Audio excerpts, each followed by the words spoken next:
asas do amor elevo meu pensamento. E num voo largo, rasgado, liberto-me do tempo.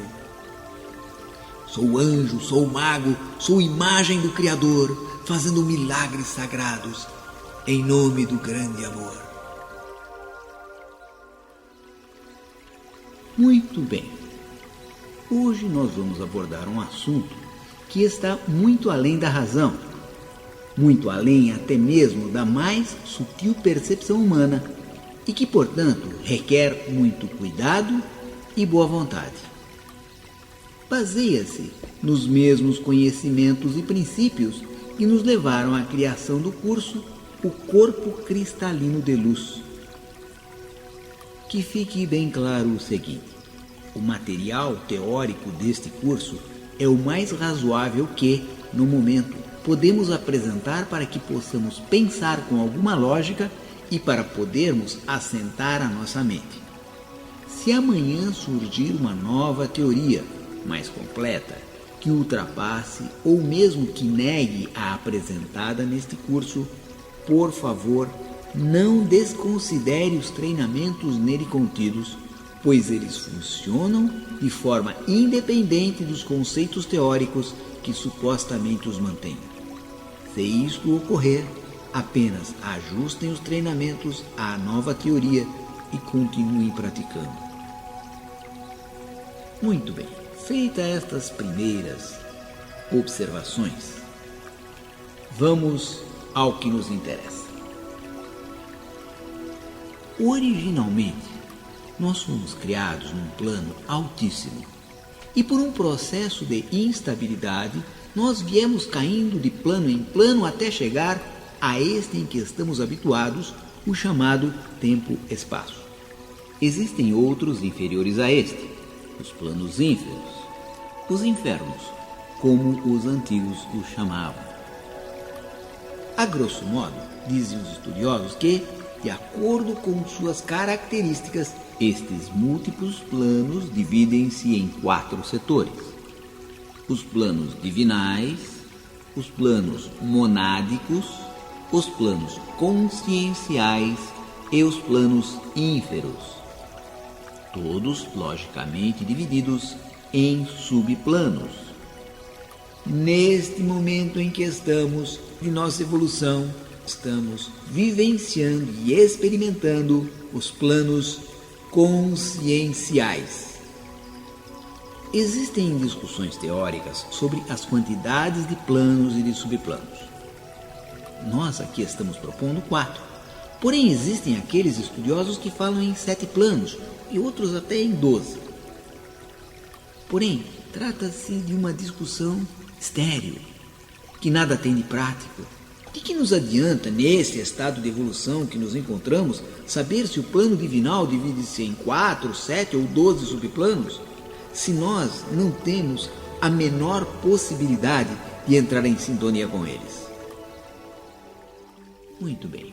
Então, nós dissemos que fomos criados num nível muito elevado, onde éramos totalmente puros, totalmente livres, e que viemos gradualmente perdendo a nossa liberdade, respondendo a mais leis e caindo a níveis mais densos de vibração de frequência cada vez menor.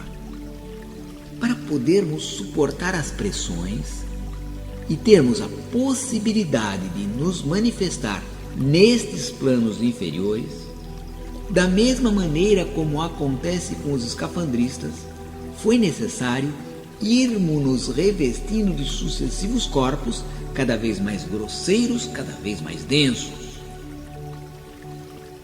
É sobre estes corpos que iremos nos referir agora.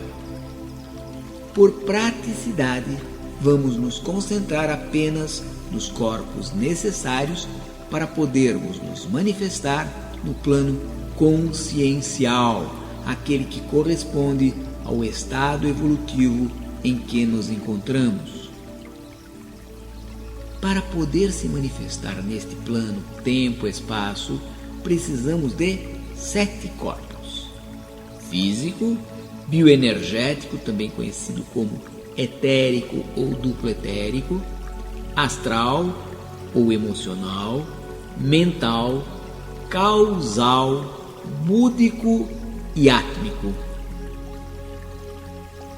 Via de regra, nós nos utilizamos dos 4 primeiros e, no mais das vezes, não temos a menor ideia que possuímos corpos sutis capazes de realizar maravilhas em nossa vida.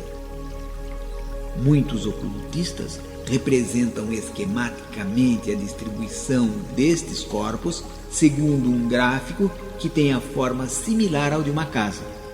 Um quadrado formado pelos 4 primeiros corpos e um triângulo fazendo as vezes do telhado formado pelos corpos superiores.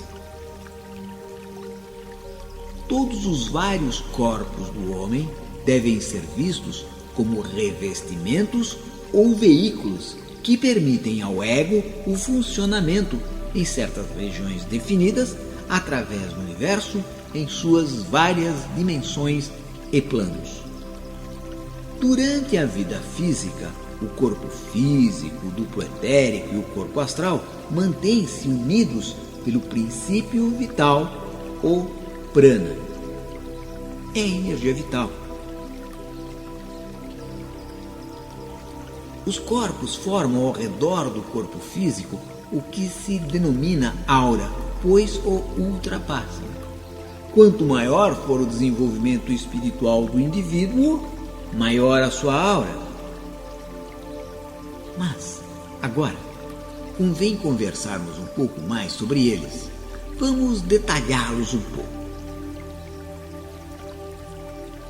Vamos falar primeiro sobre o corpo físico. O nosso corpo físico é composto de matéria do mundo ou plano físico. No plano físico, a matéria física apresenta-se em 6 estados: sólido, líquido, gasoso, plásmico, etérico e astral. O corpo físico compõe-se da matéria visível, constituída pela matéria física nos 3 primeiros estados: o sólido, o líquido e o gasoso, e é também chamado de corpo físico, corpo denso ou corpo grosseiro. É o veículo das atividades vitais e corporais, das sensações físicas de fome, sede, e a conversa do corpo físico é dor e prazer. Este corpo termina sua experiência com o advento da morte. O segundo corpo é o corpo bioenergético, também conhecido por corpo etérico ou duplo etérico.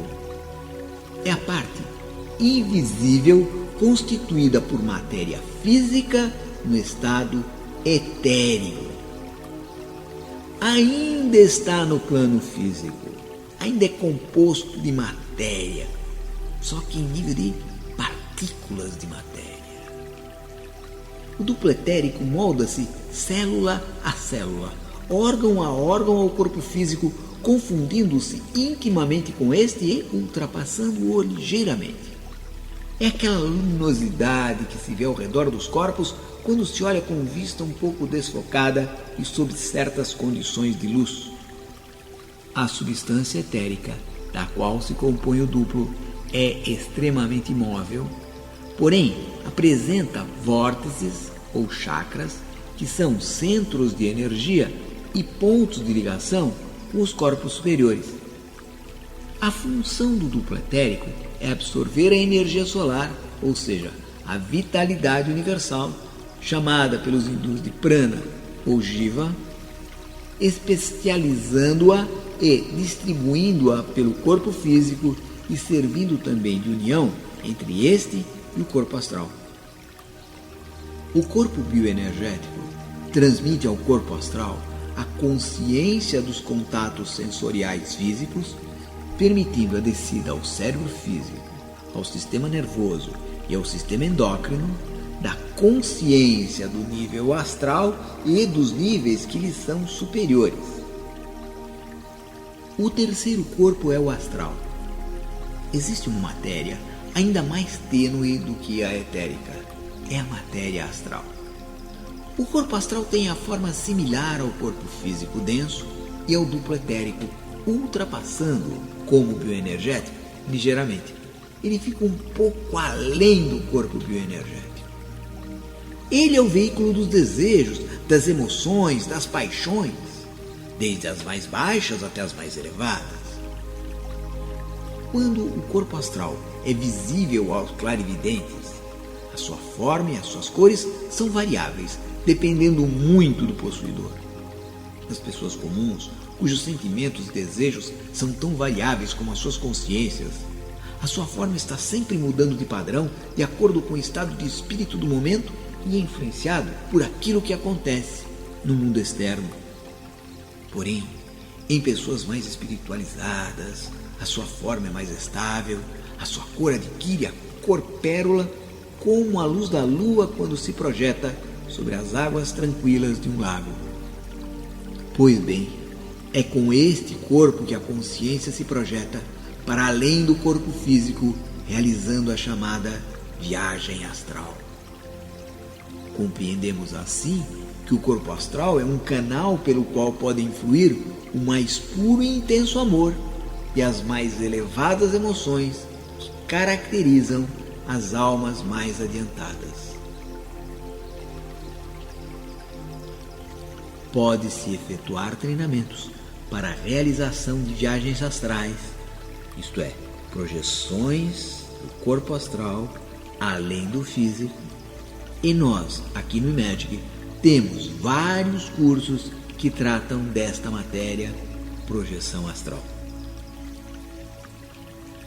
Prosseguindo, o quarto corpo é o corpo mental. O corpo mental é o veículo dos pensamentos concretos e a sua constituição é tanto mais elevada e a sua forma e desenvolvimento mais perfeitos quanto mais evoluído for o indivíduo.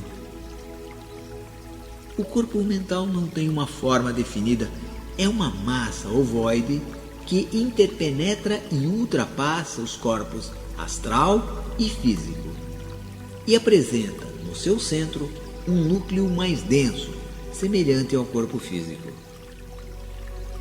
É nele e não no cérebro que se originam e se manifestam os pensamentos com formas e cores definidas segundo as suas qualidades específicas, que são os pensamentos bons ou maus. Por meio do corpo astral, o corpo mental atua no plano físico ao produzir as manifestações da inteligência. À medida que o homem progride espiritualmente, seu corpo mental cresce em tamanho e em brilho. É o corpo da dedução lógica, do raciocínio, dos pensamentos concretos, das intuições. É possível a projeção consciente do corpo mental, tal como a do corpo astral. E então o corpo mental abandona o corpo astral numa segunda projeção. Então agora nós vamos passar para os corpos mais sutis, aqueles que formam o telhado, porque estes 4 primeiros formam o quadrado da cara. Sobre estes corpos mais sutis, apesar de nós já o possuirmos, nós temos muito pouco controle sobre eles. Vamos a eles. O quinto corpo tem o nome de causal, de causa. É basicamente o veículo dos pensamentos abstratos, dos altos ideais e o receptáculo da memória das vidas passadas. Muitas pessoas confundem o corpo causal com o átomo semente, que é o cristal do coração, onde estão gravadas todas as nossas experiências de vida. No corpo causal subsiste a recordação das vidas passadas e das experiências obtidas quando das viagens astrais. Nele ainda ficam gravadas as qualidades e os defeitos adquiridos durante a vida física. Ele é permanente, indestrutível enquanto dura a evolução humana. O corpo causal deve o seu nome ao fato de nele residirem as causas que se manifestam como efeitos dos planos inferiores. As experiências das vidas passadas armazenadas no corpo causal são a causa da atitude geral tomada em relação à vida e às ações empreendidas. São as gravações que ali estão que nos colocam diante de determinados karmas, diante de determinadas situações, nos levando a ter um corpo desta ou daquela forma, nascendo nesta ou naquela família. É a posse deste corpo causal que nos permite a individualidade. O sexto corpo é o corpo búdico. O corpo búdico, às vezes, ele é chamado de corpo espiritual, o que pode dar lugar a muitas confusões. Ele é formado de matéria do plano búdico e é considerado imortal enquanto dura esta evolução no plano consciencial. A grande maioria da humanidade ainda não entrou em sintonia com esse corpo que existe além das fronteiras de suas percepções. Ele ali está, mas eles não têm a menor ideia da sua existência. A palavra Buddhi vem do sânscrito e traduz-se por sabedoria. O corpo búdico é o veículo da intuição divina, é o sentimento da não separatividade e da fraternidade universal. Ele é a contraparte superior do corpo astral. É a sede do amor incondicional pelo Criador e pelo próximo. É a sede do amor renúncia, do amor perdão, do amor pureza, da síntese, da unidade. Ele será o foco deste trabalho que estamos agora iniciando. Vamos então ao sétimo corpo, chamado Átmico. Nós nos dedicamos exaustivamente a ele, especialmente no curso O Corpo Cristalino de Luz. Ele é considerado o princípio espiritual ou Atma. É, por assim dizer, como um veículo que liga o plano consciencial ao monádico. Algumas escolas o consideram o mais elevado grau a que a consciência humana pode chegar. Além dele, só após a grande iniciação do eu. Algo que está muito além do pensar. Uma vez sintonizado pela consciência, ele proporciona a sensação de unidade com todos os seres e com todo o universo. Com sua energia primordial, ele alimenta todos os corpos que lhe estão abaixo. Por isso ele é considerado o grande doador. O princípio espiritual, ou Atma, é, por assim dizer, por enquanto, um simples fio que liga o homem à divindade e lhe proporciona a sensação de unidade com todos os seres e com o universo. Ele é a origem de tudo o que ocorre na matéria, quer dizer, tudo o que sucede em nossos planos de consciência. O corpo átmico é o mais elevado dos corpos de manifestação do espírito neste plano consciencial. Sob o ponto de vista simbólico, ele é em si Eva, que em sua matéria leva consigo uma partícula da costela do verdadeiro Adão, que é o espírito imortal do ser.